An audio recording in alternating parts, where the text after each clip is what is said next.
So now that we're all relaxed, let's talk a little bit about our sleep. Please welcome Stacy Irvine from Total Life Science. I love that we're talking about sleep. You know what? It's coming up more and more on this show because it is an issue with people right across the country.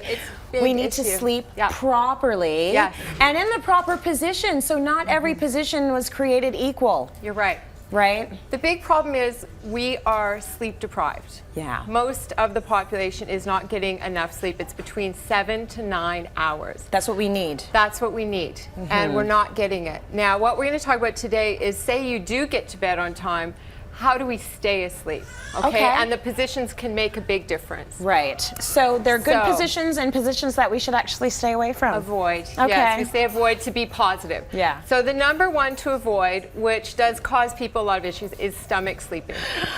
Gasp. I know. Are you a stomach sleeper? Oh, I love sleeping on my stomach. Every day of my pregnancy, I was just like, please come out. Yeah. I want to roll over onto my stomach. And I think that's why I cherish it so much, because I went through so many months of not being able to do it. I've had pregnant women tell me they'd like to cut a hole in the mattress. And so they can just sleep on the stomach. There's something very cozy about it. Now, why is it not good for us? So you can see how when I'm on my stomach, my lumbar spine is compressed. So it actually moves down lower than it should be, which cuts off the circulation and will eventually lead to probably low back problems. The other big issue is your neck.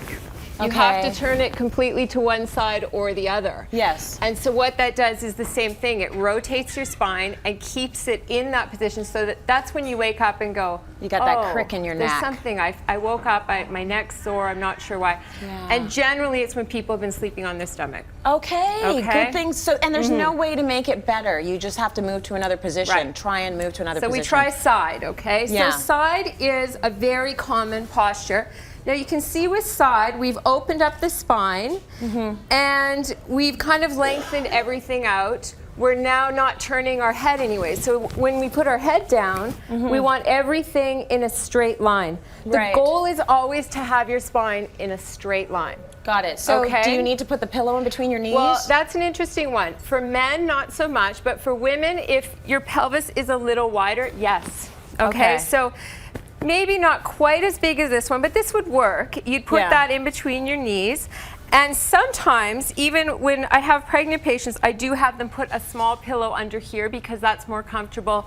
It doesn't feel like your tummy's pulling around. So, so you can see from that position now I'm very straight. You're perfectly aligned. All the way. Yes. Oh, so you side sleepers, you got it made. So this is a good one. Shoulder soreness is another issue with sleeping, and a lot of times it comes because we put one arm up underneath. Yeah. So we don't want to do that, and especially if you have a shoulder injury, you're going to take the pillow and put it underneath. Oh, really? Okay, because what that does is it gives you a bit of a cue. It puts your shoulder in a very nice open position, and it gives you a cue not to, you know, get it all over the place. So what about this? Come back down again. What about this arm? What should you do with that? Hug. Because I find, hug it. That's sweet. I find that if this arm is under the pillow, it's going to get numb. It'll run out of circulation. So you need to just keep it like that. Low. You never want your hands above your head. You're kidding me. Because that will cut off the blood flow through here. It will also, most of us have a little bit of a posture issue. Yes. That's going to impinge your shoulder and you will wake up with shoulder pain. Interesting. And it's a big problem.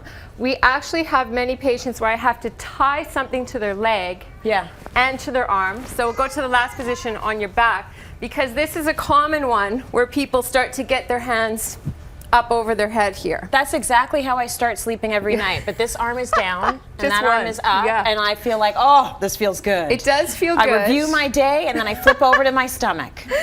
So we want to have both down. Both down. If you're tight in the front of your hips, an easy solution for that is a smaller pillow under your knees. Now you can see that the front of my hips are relaxed, and then I won't feel anything into my low back. Okay. This is not good if you snore or have sleep apnea. Yes, could people who snore, maybe I'm one of them. I shouldn't even call them out. Really? Do you think you are? I don't think I am, but if you snore, please roll over. Onto your side. Yeah, just roll over anywhere, but just roll over. If you're a snorer, you want to go to your side because it allows you to breathe easier, the throat, and opens up for you. Another one that you can do, a little trick, is if you have any type of indigestion or heartburn, you can actually elevate the bed, which means you don't feel it too much, but you do it right from the bed frame and you lift it up, and that will keep the fluids down, which is another nice tip to make it a little easier. And you sleep the whole time on that incline? Yeah. Okay. You sleep always on that incline. So hopefully, if you've got the right position down, you are going to be sleeping all throughout the night. And obviously, there's going to be some tossing and turning because that's how we are. But that's the goal. And you can see we had nothing special here. We didn't have a special mattress. We didn't have special pillows. You don't need special things, but you need to take the time to get that straight posture. You need to take the time to make sure everything is lining up, and then practice, because stomach sleepers have a hard time switching over. Right. So I say, okay, practice. Start on your back, get a good book. Each night try to go a little longer before you flip over onto your stomach. And it's okay. Like, so say you spent 4 hours on your back, 2 hours on your stomach. That's better than 8 hours on your stomach with your neck turned in one direction. I guarantee you'll feel better when you wake up. Good bed, eh? Thanks to IKEA for the bed. Yeah, very comfy. It was very comfy.